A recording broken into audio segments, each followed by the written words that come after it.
må snakke om kryptokunst. Kunsten som kickstarter nye spilleregler i kunstmarkedet.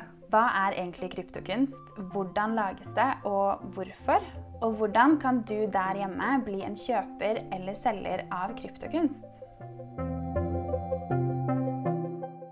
Ifølge Forbes har også etterspørsel etter digitale kunstverk, eller kryptokunst, den har vokst kraftig den senere tiden. Og de skriver jo at den samlede omsetningen på denne type kunst kan bli opp til $400 millioner innen 2025. Og da lurer jeg på, er dette reelt, eller er det en hype? Siden NFTs er overalt i nyhetsbildet for tiden, så er det jo ekstremt mange som hopper på trenden. Alt fra gatekunstnere som Pøbel til fastfood-tjenester som Taco Bell.